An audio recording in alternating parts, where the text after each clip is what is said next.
All right, everyone, I'm so excited. We have Kim Rittberg here, and she is the host of Mom's Exit Interview podcast. And she is going to talk to us about uh, like leaving the corporate world, starting out on your own thing, and how there are just millions of moms who are working on their own terms and finding fulfillment outside the traditional 9 to 5. She is a corporate escapee herself and a mom of two, and I'm super excited to chat with her here today. So thank you so much for coming on the podcast.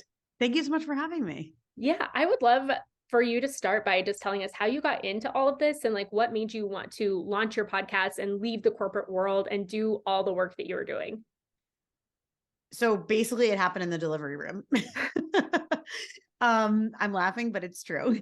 So I spent the first 10 years of my career in media, and people are like, oh, that's so glamorous. And like, media is cool. Like, it's definitely, you're paid to learn and you're paid to like do interesting things. Every day is different. I worked with Tina Fey. I interviewed Matthew McConaughey, very handsome. But like, it's definitely like a grueling type of industry, a lot of work, not great pay.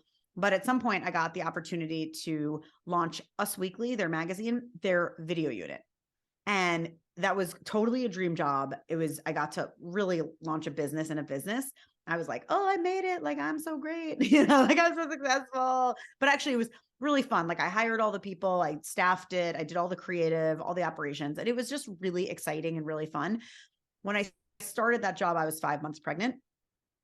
And as we grew, I have two babies. So baby Lily and then baby Us Weekly. And so they were both growing. So like they were newborns and then they were tantruming toddlers. And as it grew, it was going really well. We're making a lot of money, hitting our targets, but then we were getting acquired. And basically when a company gets acquired, it's really, really messy. It's not like, maybe a founder makes a lot of money or like the head person makes a lot of money, but everyone else is afraid they're going to lose their job or does lose their job. Other people quit because they don't like the new company. It's just really messy. So we got acquired and I'm 9 months pregnant with my second. And I'm literally like really 9 months, maybe 10 months. Like, how it's like, really 10 months pregnant. And basically we're being acquired and this amazing team that I had, they're all quitting. And all of the executives that I'd worked really hard to build relationships with, all being fired. And I'm like about to have my baby. And in the labor and delivery room, I'm on my phone, like looking at resumes, sending emails like, okay, if Jill won't take the job, offer it to Joe. And if Anne doesn't want to be the editor, offer it to so-and-so. Like the IV was in my arm, like I'm getting induced. And I was just like, what is this? Like, this is success. Like I really was so excited. I really loved my job, was proud of what we were doing. I loved my team. Like, this is like I don't want to be this caricature of me. Like I'm hardworking, but like, I don't want to be this caricature of a person who's working through delivery. Like, no.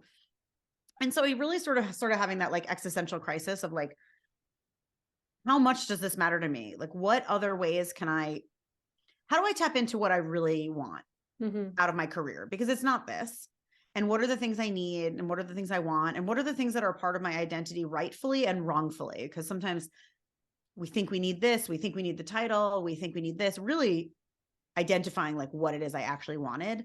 And so I just went through like a big process of figuring out what it was that I wanted. And I ended up launching my own business, but it took me 2 years to do that because of all the fear and the imposter syndrome and the financial worries and all of that. And it took me 2 years to launch my own business. And since launching my own business, it's been incredible. Like I was like, oh my God, all the fears I had were unfounded. I had clients and, building up a network of colleagues and peers and other women I work with, like that has taken a while and is so rewarding. And that's helped a lot. And so in my new business, like last year I won 5 awards for video projects I've done. And I have all these clients now. I do one-on-one and group coaching, helping business owners grow with video and podcasts, basically like taking what I learned at Netflix and Us Weekly and Pop Sugar Video and Inside Edition, like taking all the TV and digital video knowledge I have to help people make great content that attracts their ideal client. So it's been really, really fun, but it was really, really scary to leave, what was in theory like a steady career when it stopped working for me. I realized I had to make a change. And So now I started Mom's Exit Interview because of that moment for me. I started realizing they're all these other moms who are making their own careers look however they want it to look, whether that's fighting for more flexibility in their 9 to 5 or starting their own business or working part-time or, launching their own businesses online. There's just a lot of people doing their own things, a lot of moms figuring it out on their own. And just asking all the interesting questions. So the show tells their stories and offers actionable tips as well. Yeah, which is amazing because I do find that so many people in that season of life entering motherhood, like there's the people who absolutely love their careers, and then there's some who they're like, I still want to work, but like this isn't it for me. Yes. And it's really hard to have that confidence to build something on your own. To, like you said, you had the imposter syndrome, you went back and forth. The fear can be so real, and it's hard to get out of your own way. And it is real. It's not like, someone can just say like, oh, don't be scared. Right. No, it's real. Like it feels real. And actually just gave a keynote speech about fear. And I offered a 4-step process to step through it, because I think that one of the things I learned is, and I talked about this with my daughter recently, because basically my daughter is really afraid of speaking in public. Basically not afraid. She just hates it. And we recently went to karaoke and she's like, I want to sing. I'm like, great, you should sing. That's so cool. She's 7. But when she came time to write her name down, she was like welling up with tears, and I could see that she really wanted to, but she was afraid. So her desire and her fear were having a battle. Like they were actually fighting, and I could see it on her face. And it really hurt me as a mom. And I just sat with her. I said, sweetie, you don't need to sing today. It's fine with me, but I do see that you want to sing, but you're really afraid. And I want to let you know that the kids who are singing, like, they're not brave. They love to sing. Like they're just doing a thing they love. So if you do go up there and sing, you're being really brave. And this might be a good time to just practice using your bravery muscle, but it's up to you. And I just kind of let it sit and walked away. I did not pressure her. And then my husband and I are singing Katy Perry, as you do with your husband. My husband and I are singing Katy Perry as a duet. And my daughter just walks up in the middle of the song and grabs our microphone and starts singing. And I was like, oh my God, this is such a beautiful moment. Like I'm seeing my daughter be brave. And I talk about a lot with them. I did a huge keynote for 200 people recently, and I brought my kids into my experience. I'm like, mommy feels scared. How should mommy prepare? And like, I've really been trying to like bring them into because I think that one of the things that I had leaving corporate was like being more vulnerable and being more open with people. Because when you're in that corporate setting, you're supposed to walk in and like leave everything else at the door. They could say bring your whole self, but they really just mean like bring your ambitious self. They only want you to bring your ambitious self to work and nothing else. Right. And so I've been, really trying to be more open with my family, obviously, but like even just with clients and on social media, and just like bringing more people into my world of like all the things that I struggle with. Like, even though, I was a very accomplished media executive, I had all the imposter syndrome. I had all of the insecurities. Like I didn't even show up on social media or launch my podcast. It took me a year to launch my own podcast and make podcasts and video for companies. Like I get paid a lot of money to do that. Like, why would it take me a year? And it's all of those, just the fear of people judging you, and the fear of it being a failure, and fear of all the things you don't know. And, those are things that I've just been like grappling with and confronting, and bringing my family and people along for the ride. And it's been growing my business and my personal self. It's been growing me as a person. It's also been growing my business. People feel more connected because I'm being honest and open. And so it's been quite a journey for me and my therapist and my podcast audience. Yeah. I love though that you said you kind of bring your kids into those times with you, because I feel like it's really important for our kids to see how we deal with things in our lives. I think because the generation before us didn't let us in on that stuff. So it's like, how did my mom handle scary situations? How did she, or like, when she felt afraid of something, or she felt imposter syndrome, or she was nervous about doing something. Like my mom's a musical theater director, so she put on plays and productions. So I'm sure she had nerves or whatever, but like, she didn't talk to me about them, like, I don't know. So I think it's really important that we can model that for them, and that they can be a part of that, and then see like, oh, when, my mom was nervous about this, she did that. So maybe when I'm nervous, I can work on this. And you're Yeah. giving them skills that they can work on from watching you. Yeah, it is very interesting because I found it to be this like analogous process between me trying to just be a good parent and like just really trying to like use communication as an important thing in our household. There's a really interesting analogy between that and I had obviously advise a lot of business owners on growing with video. And the thing about being real and authentic is like the key to basically finding clients and letting people like know you and like you and trust you and bring them on the journey. And that's a big part of also being a parent, because what I realize is some of the things my daughter struggles with, I do not struggle with, but I struggle with other things that are not as visible. So Mhm. I do not struggle with, I struggled with showing up on camera in terms of worrying people were judging me. Like I came from corporate and I was like, oh, all these like vice presidents and directors of these companies that were my peers are going to be like, oh, Kim, she's so salesy and she's like a narcissist and trying to be an influencer. And then I was like, actually, they're probably busy planning dinner for their kids. Actually, probably don't Yeah. pay any attention to me. But then I was like, actually, also, even if they do think that, they're not my ideal client and they don't run their own business. And so I sort of started putting that aside and I started thinking, you know what? I have so much knowledge. Like I have too much knowledge in my brain. Like I taught a class at like Syracuse or NYU. And I felt like there was so much information coming out of my brain. And I'm like, I need to share more of this. I actually feel like I can help people. And so I came from that place of education and I started showing up as just like, I'm just going to start teaching people and just bringing value. And that sort of like, then I got feedback from people being like, oh my God, your videos are so helpful. Even people who work in corporate, they want to know how to show up better in an interview. They want to show up better in a Zoom. They want to show up more confidently wherever they are.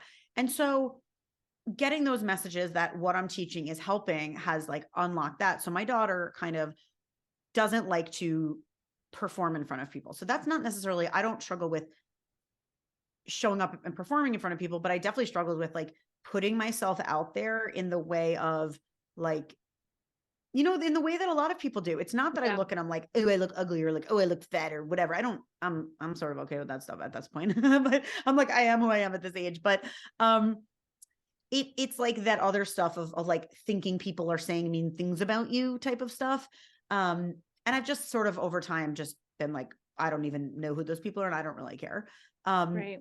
but when I talk to my daughter about that stuff, I have realized that not bringing her along is detrimental to her growth, because if she sees mommy show up confidently on video, crushing it in business, being a great athlete, like she just thinks she has to be all those things naturally without any effort and that it's Hmm. always easy. And it is not always easy.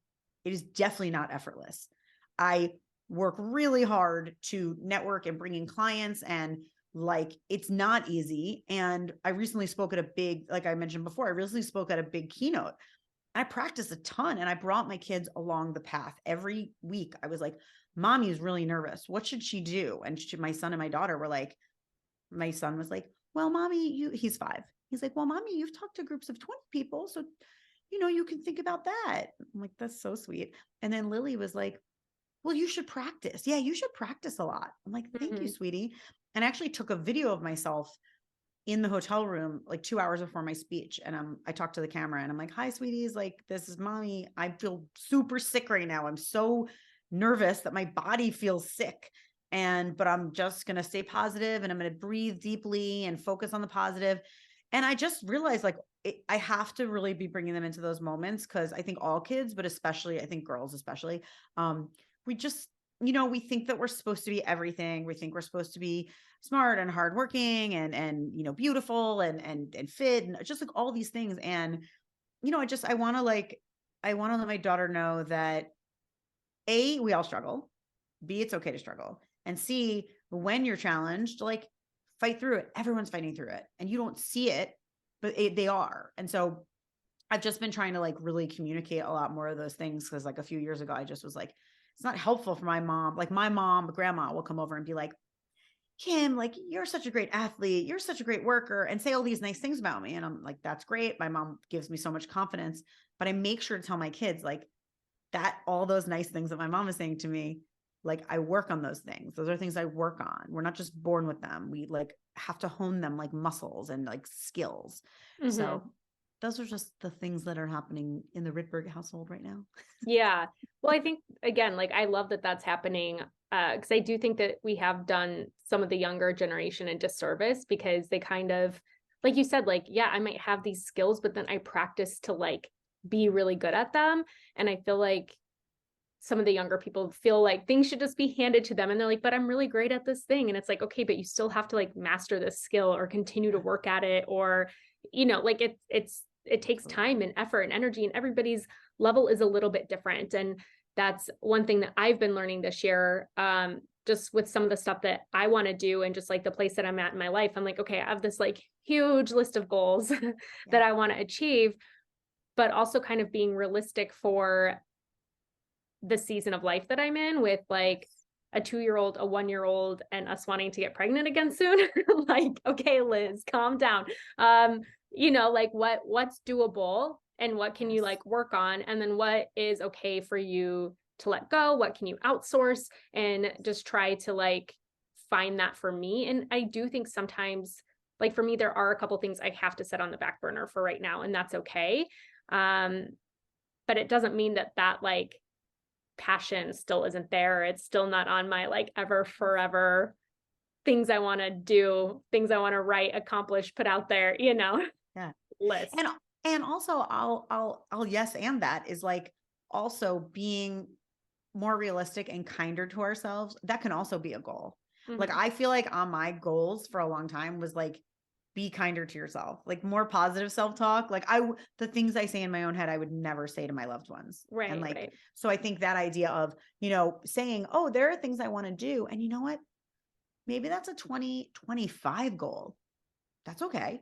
Mm-hmm. Who says it's not? When you really think about a year, it's like, oh, a year, like not really. A year is 4 quarters. And how much can you do in a quarter? Well, you tell me how much time you have. And that depends. Mm-hmm. So if you have 10 hours a week, or 20 hours a week or 60 hours a week, like you have to balance that. And I think being more realistic is helpful because then you don't beat yourself up. I mean, I also, like you, by the way, have one of those like 90-page Google Docs. That's just like, it's technically a to-do list, but I don't think of it in that way. Like the back 70 pages are like notes for myself about like random stuff. And only the first 2 pages are action items for the next week or month.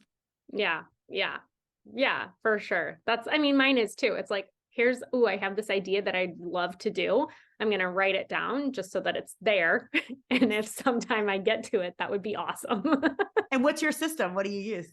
I just take notes in my phone. Yeah. That's it. I don't have like some big thing. Notes started disappearing for me. Like I'll write it. And then when I go back into it, it disappears. But if I text it to myself, it reappears. So I have notes, but they don't really work. So I use a Google Doc. And I had to, because my notes hasn't worked honestly for 5 years. I went to the Apple store, like forget it. I use a Google Doc and I put like these insane bookmarks, and someone looked at it and they're like, Kim, I know.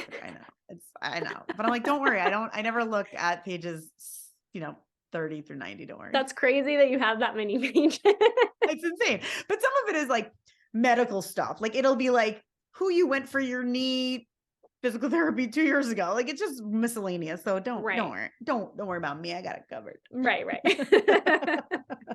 Yeah. Well, I've had to learn too. Like this is like kind of tangent, but I've had a lot of glitches with like Instagram. Like when I'm doing a post, like I'll write everything out and then it just disappears, or like part of the video is not there. And I'm just like so frustrated. So like my husband, I was doing a video the other day. He's like, make your caption in notes. Yes. Because always do that. Yes. Like when I've done it there and I'm like, I just wrote this huge caption and it's gone.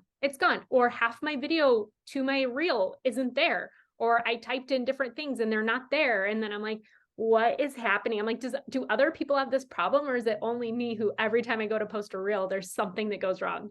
No, 100%. I think I always write my captions somewhere else, so it's backed up. But I also have been trying to save a reel before adding music, and then just like somewhere in the process, right? Because then you just have it. And then I also post to LinkedIn too. So then I use it for LinkedIn also.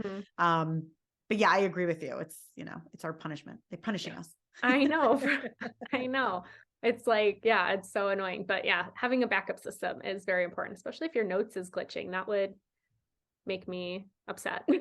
Yeah, I type it into a Google Doc or an email first, always. Yeah, not a bad idea. So I'd love to talk about your podcast. Because I know that you interview tons of moms who are working on their own things. And I'd love to, if you could like maybe share some of the stories that you've had, or anything inspirational. Because I know so many people listening have those goals, those things that they want to go for. Or like I said, they have this career and they're like, I know that I still want to keep working, but not in this capacity or not in this field. Or maybe I don't want to work as much. Maybe I'd like to spend more time at home, but I still want this side hustle or whatever it is. And you get that fear, you get that imposter syndrome, you don't know where to start. Or yeah, I think for a lot of people, it's like, well, there's so many podcasts out there. Why would I start one? And it's like, there's room for everyone at the table. Yeah, absolutely. And one of the things, by the way, about the podcast, and it took me honestly a year to start the podcast, since launching my business and since launching the podcast, and really just putting myself out there. I know that sounds stupid. It's like, well, yeah, you have a business, you put yourself out there, but you don't, because you could just do word of mouth referrals and get business within your network and not try to like be on a bigger stage. At some point I was like, no, I really feel like I have something to say and I really want to share these women's stories. Like I actually have a point of view and I have a voice. Like I had always been writing for brands or writing for media. So I was the writer for an anchor on the news, or a producer, a writer for Pop Sugar Video or Us Weekly Video or Netflix. And I was like, I want to put my voice out there. And since actually putting my voice out there for the podcast and for the company, just doing videos on social, my business has like completely exploded. I have people reaching out, like incoming, when you have a business, like basically you're always chasing clients. And I actually now have incoming people because I'm posting the things I'm teaching, but I also post my wins. Like I'll post awards and stuff like that. I had someone reach out from college, which is years ago at this point. I had someone reach out from college being like, oh, I saw that you're an award-winning video producer. I wanted to talk to you about possibly doing a corporate video for my big real estate company. I'm like, yes. And then, I've been working a lot more with like business owners and real estate agents. And because I'm putting myself out there, sometimes it's new people, but sometimes it's old people, like people you used to know who just don't know you in this new iteration of yourself. And they look at you and they're like, oh, I remember her. She's cool. Like, let me reach out. So anyway, so that's a sort of like a related tangent about the podcast, is that once I started putting myself out there, I've just like seen my business grow. I have paid speaking engagements, which I was like, I can't believe this is happening. It was like on my bucket list and it's happening. Like I cannot, like, I was like, oh my God, I'm a paid speaker now. Mm-hmm. It's really like, it's very surreal for me. Like not that I don't feel that way. I'm just like, it's happening. I put it out there. I like said it. I like said, I want to do this thing. I changed my LinkedIn bio, and it's happening. So I'm getting speaking engagements and I'm growing my one-on-one and my group coaching business for my video. I do video boot camps for business owners. And so it's just about like putting yourself out there. And then as to the moms on Mom's Exit interview, so basically some of the best lessons that I would love to impart to moms on the show is, if you're in a situation where you're working and it's not working for you anymore, which is exactly what I had happen. And by the way, like my company's going well, but my main priority was to get more time with my family and to be in control of my life. And so even though I am still like working, I'd say like I'm working full time, but I don't always work 40 hours every single week. I definitely don't. I try not to work Fridays if I can. I try to be with my kids at the beach in the summer. I get my kids from school at least 1 or 2 times a week. They're 7 and 5. So I definitely am prioritizing my family. Even though there are things about working that I love, the money, but also like I do love like helping people.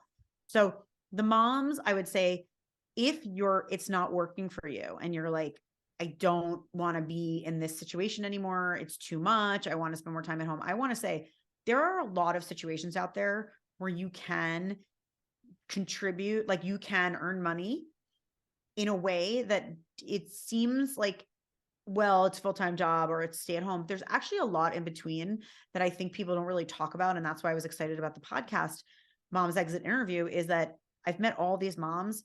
Like one woman was a teacher and she felt really burnt out. And she said, oh, people would be like, oh, teaching, you have summers off, what a great job. But she's like, it wasn't working for me anymore.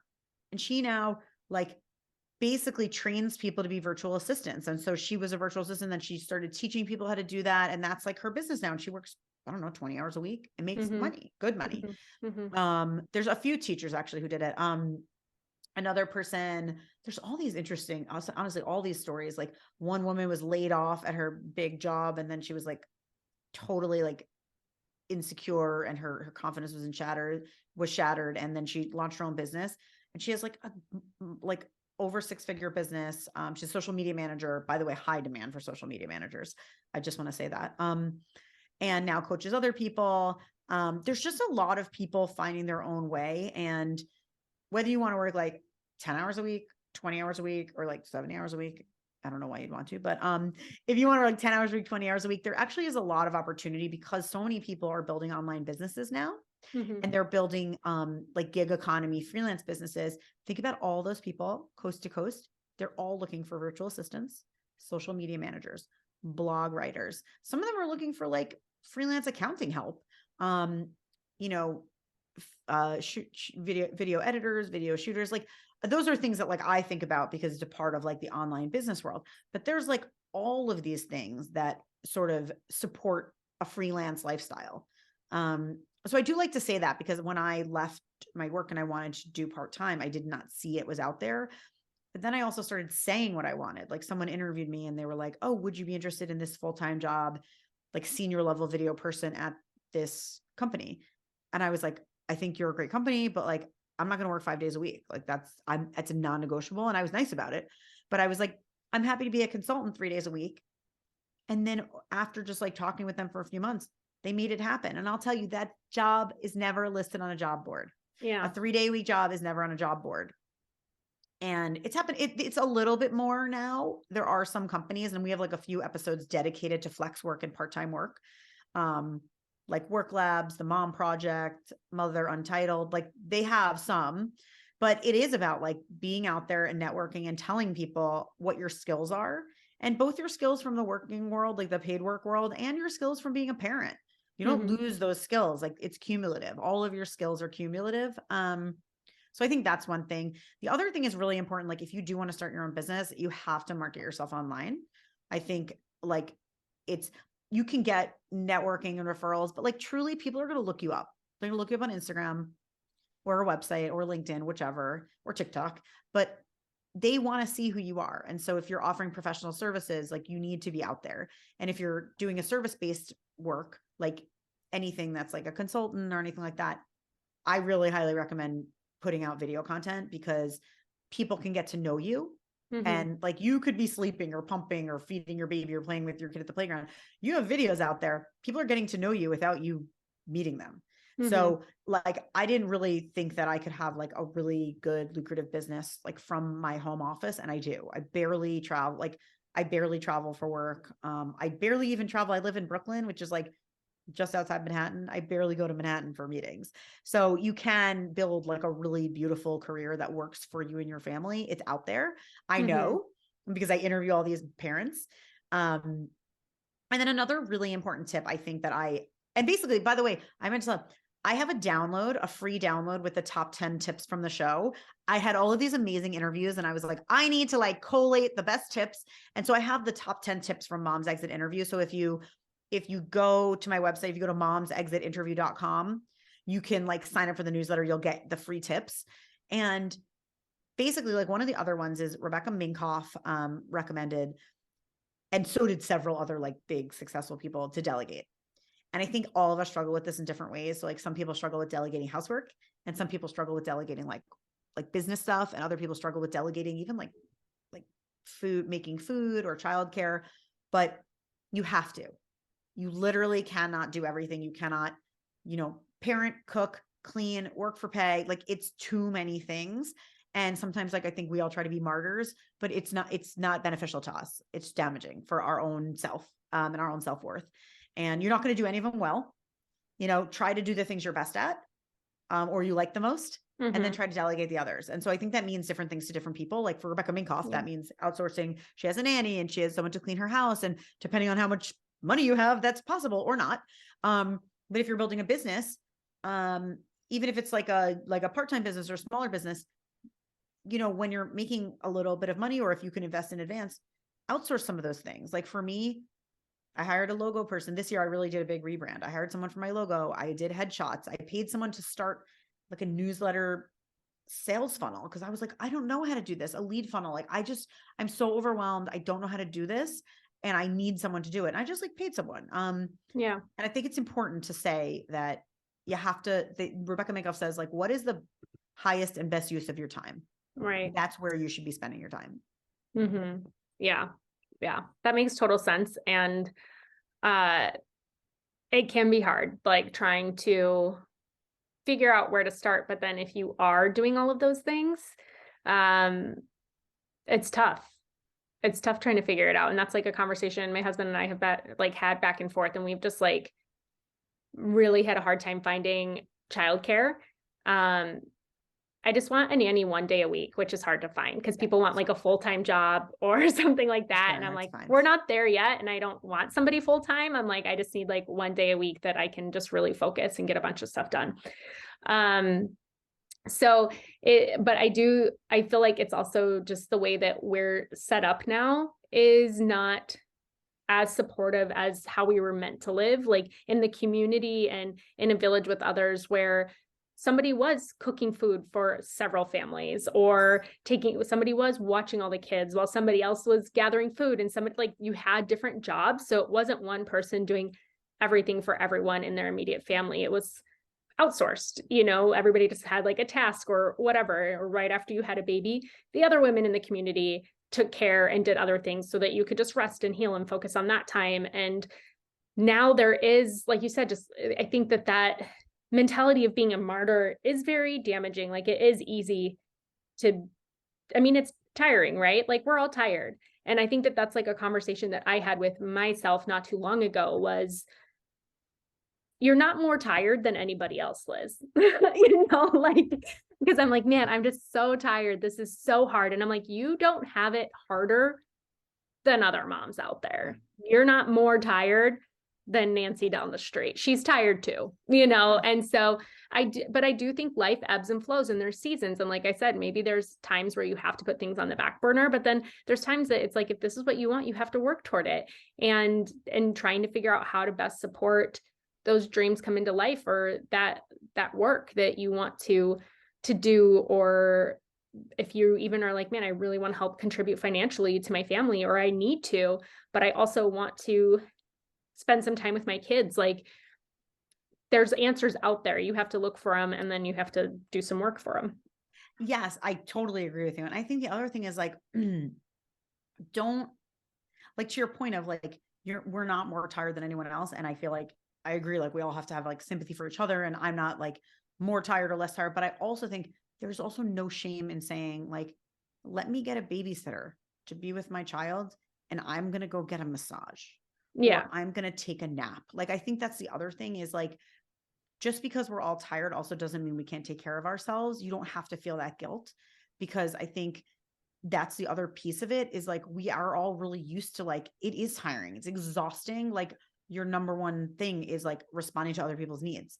And if you're in a partnership, like, let's be real, like you also have their needs and it's a lot.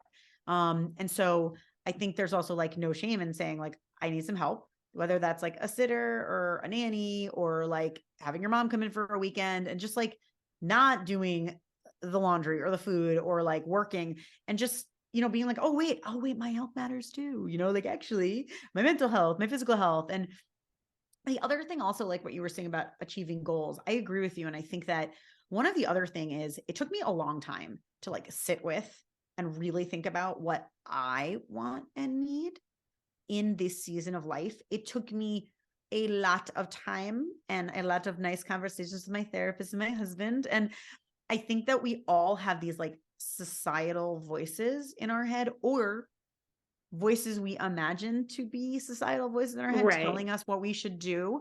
And for me, like I had basically always been like, I was president of student government. Like I went to Penn, I always like wanted to like work my hardest and do the best. Like I'm very competitive with myself. And then I was like, wait a second, I did all that and it's kind of all worthless. And I don't really think it's worthless, but I just was like, I'm working for someone else. This company sold for $100 million. and I just got to keep my salary and my title. Like I didn't Mm-hmm. get any of the rewards they got. I worked so hard. I helped them build it. They even said that. And I was like, oh, like I'm not getting the financial rewards. I am working in the delivery room. I went back and I was like, great, can I work from home Fridays? And they said no.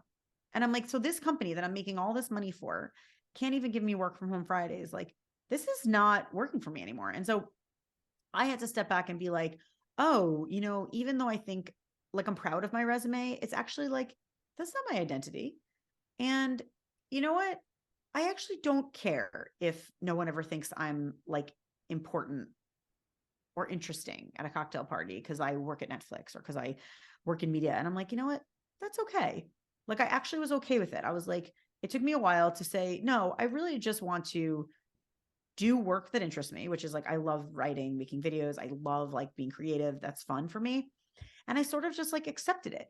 Once I accepted it, first of all, I was like, I'll be like, people would be like, oh, would you want to take on this project? I'd be like, I want to take on some projects, but not all the projects. And I really want to like make sure I'm making time for my family because that was like where this sprung from. And then the other thing is, once I just became okay with not identifying myself as much with my resume, that's when I ended up doing some really amazing work. And I even like won all these awards for this nonprofit that I work with. And like, that's really crazy that like I got those outside accolades and achievements when I finally was okay with not having them. And I Yeah. think that that really just speaks to that larger lesson of just like really tap in with yourself. Because once I did just like say, I'm really not going to apply for full-time jobs. Like I'm going to figure this whole self-employment thing out. And I was really like, listen to myself and my family and my kids. And it was COVID. And I was like, thank God I'm working for myself. I had one client doing 3 days a week. And then I got to be with my kids so much during COVID. I feel so lucky. I feel incredibly blessed that I had that time with them. We were like outside so much. We did so much in nature. I feel like so close to them and I feel like I really know them. And I'm thankful that like I'm thankful that I stopped letting what I thought society expected of me run my life. Mm-hmm. Mm-hmm. Yeah, that's very important. Again, like I think you had mentioned something earlier too, kind of like what other people are saying. And we do project a lot of that. It's like for the most part, people don't care. Yes. Like honestly, Totally. they really don't care. And then a lot of the people that maybe do have an opinion and it's like a negative one, that's on them. And it comes from their negativity in their life. Right. It has nothing to do with you. And that can be like hard too, and people have those types of input, but also you like allowing them to. So I think coming from an authentic place of what you want to do, you're going to be so much more enriched in that. And that goes into like somebody who's like, I want to start a podcast, but I don't, whatever. And it's like, well, you talk about like, what do you want to talk about? And do it in your own style, your own way, like show up as yourself. Don't try to like, I really like these podcasts. That's who I look up to. Don't try to copy theirs. What do you want to do? And that's what people are going to receive and be drawn to. It's so true. I do a lot of coaching with people to be better on camera and to be more confident on camera. And like, I have this framework that I call PATCH, PATCH. And it's to those points that you were just mentioning, like the very first thing of this, like how to be more confident. And it's like really for anything. It's like, be more confident on a Zoom, be more confident in a meeting, be more confident on video for social media. But the P is for prepare. And the prepare is people think like, oh, just write down what you're going to say. It's preparing your mindset. Like it's saying like, I am worth speaking. Like I am, what I have to say has value. And I think I can bring my voice, and my voice matters to someone, to my ideal client or to my friends or to my community of, whatever your community is. And so that's like one of the things is that mindset preparation of just like realizing that what you have to say matters to people. And if you feel like you don't know, like who cares, there is a community that cares and you're just not in it right now. You know what I mean? Like you might be in like, if you're really into like wellness and you're like in this other, your friends are all not, well, that's just your close friends from college that happen to not be into that, but there's like a whole other world for you to tap into, right. And they're interested in what you have to say. And so I think that's really interesting in tapping into your why about like why you want to put yourself out there, because you have something to say. And like, I had to break through that to have my podcast. I felt really like But then over time, I'm like, no, I do have something to say. I feel really strongly about like, there are these other ways that moms are living today, and they're have these questions and challenges, but they're facing it and they're being creative in how they build their life and career and make it work. And then, the next thing in that like framework that I have is A. So I do PA for being authentic. And that's exactly what you just said about, when you want to put your voice out there, whether it's like to promote your online business on social media or just like in life, is to be authentic. And the buzzword is like very, oh, be authentic, be authentic. Right, It's like, right. okay, well, what does that mean?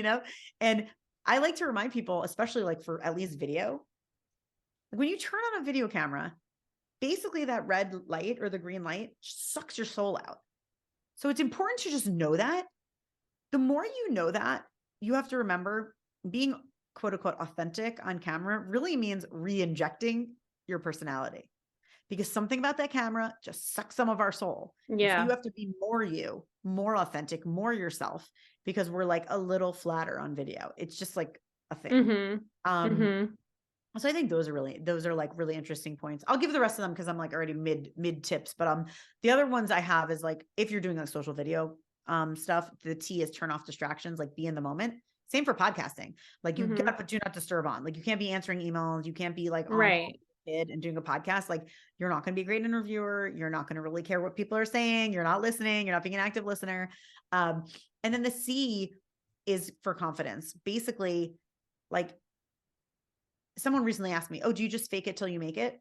I'm like, well, with confidence, you can fake it till you make it, but it's really better to like work your muscles to actually be confident, because it is a muscle. Like feeling confident is a muscle, and there are things that you can do. And so some of the things I recommend for people to like feel like more confident, whether it's at an event, in a party, on camera, is actually like looking on paper at the things that you've done in your life, accomplishments. And these can be personal, these can be professional. Like you could be the best advisor to your friends. Like I have a friend who gives the world's best advice, and I would put that on her accomplishments list because I will always ask her first.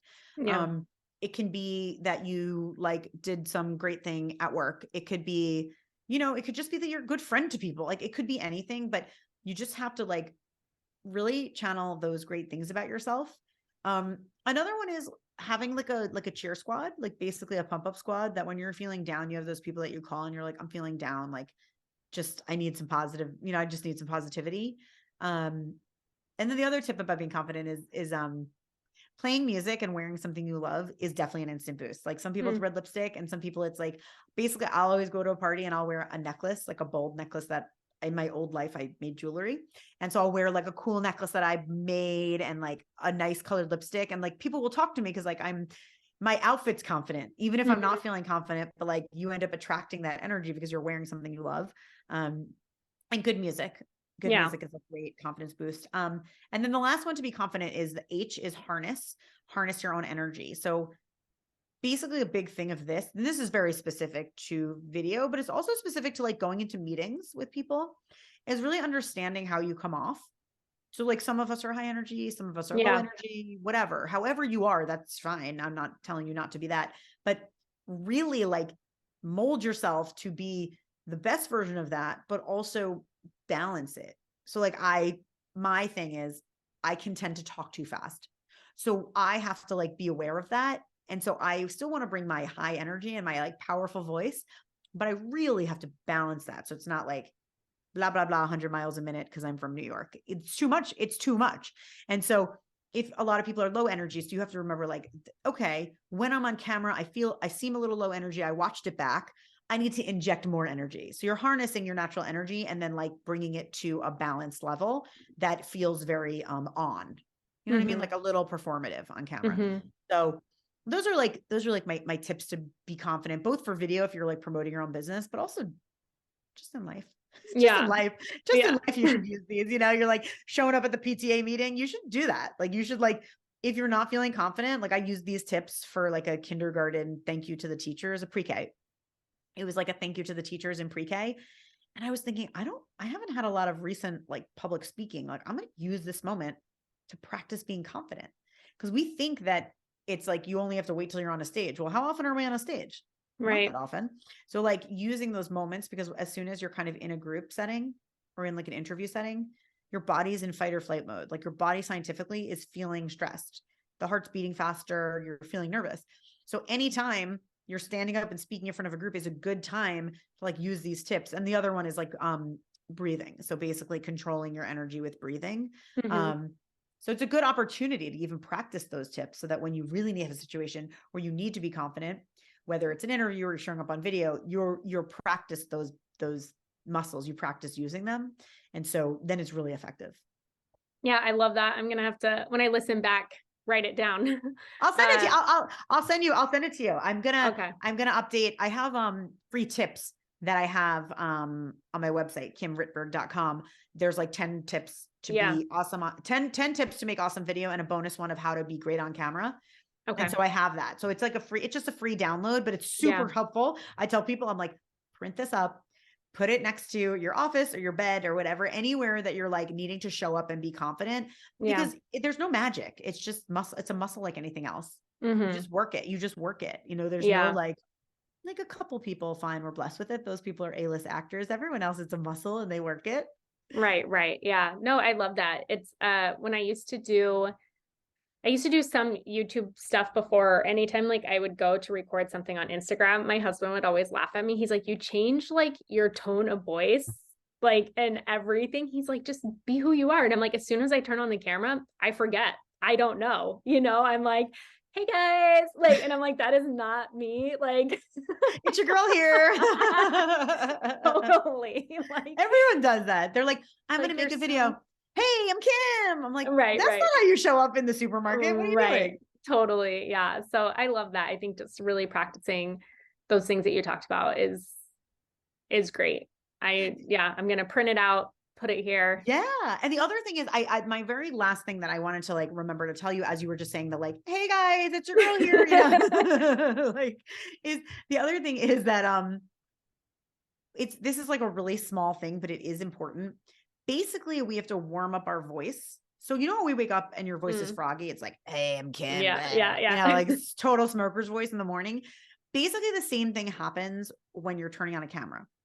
So if you just turn on a camera and you've been in your room by yourself cold, you are like, hey, it's your girl Kim here. It's like raw. Yeah. And so what you want is you want to get like a more conversational, smoother tone. And so you want to be speaking before it. Okay. And there's like fancy actor vocal warm-ups or whatever, but you can just talk to your phone. Yeah, la la la. Pickles, peas, pickles, or whatever those are. So you can do your mom's musical theater stuff or not. You can or not. Like there's these like serious musical theater stuff, but for regular people who like don't want to do like Sally Seashore by the seashore, Right. You can also just talk to your phone or call someone or like talk out loud, say something, say the alphabet, but basically you want to warm up your voice so you're not being froggy, but also don't be afraid to do that musical theater stuff. Right. I know there's times where I feel like usually before I go on another podcast, I get really nervous. And so my husband's like, go in the room and do 10 jumping jacks. And I'm like, I'm always roll my eyes at him, but then like I did it and it actually like helped. Oh, 100%. Basically, I don't know if I said this before, I meant to, but good music. So you put on good music, but also like shake up your body and dance to that good music. Like I am like, I'll put on like Beyonce or Britney and I'm just like, okay.